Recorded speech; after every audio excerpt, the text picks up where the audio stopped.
passion that began at the age of 2 had now become his life. Robert Hicks raced in over 25 races and held 30 solid sponsors.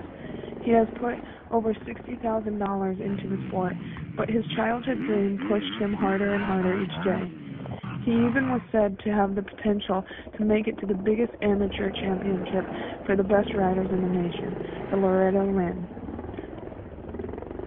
That was until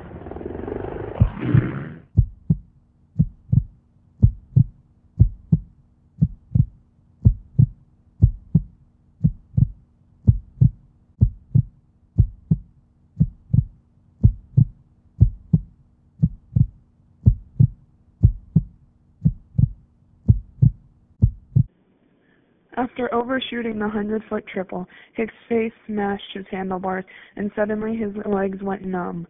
He tried to ride back, but collapsed on the embankment.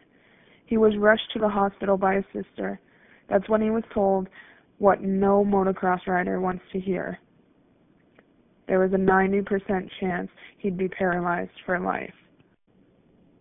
But just a little over a year after his accident, Hicks lifted himself and walked for the first time.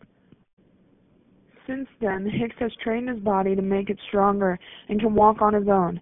He even got back on his bike a few months after he could walk and continues to train in spirit of his childhood dream. With all the medical expenses and possibility of another accident, it is a lot to consider for Hicks and his family. He's hung up his boots a few times, but always finds himself swinging his leg over for another ride. Motocross simply is his never-ending passion.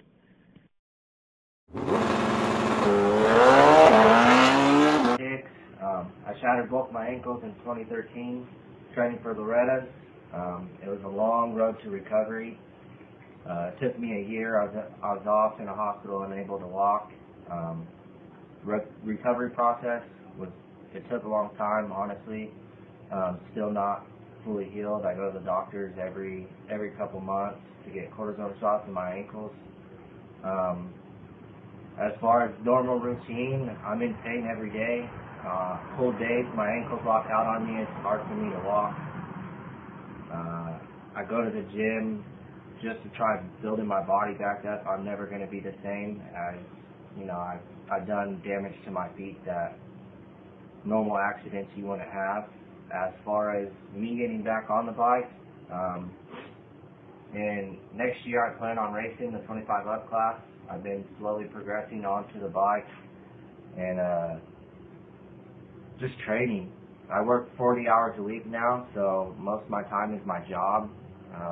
My future in this sport, I branched out and I sponsor kids, and I invested into a clothing company and an energy drink company just so I could stay around. And I'm always going to be in the sport.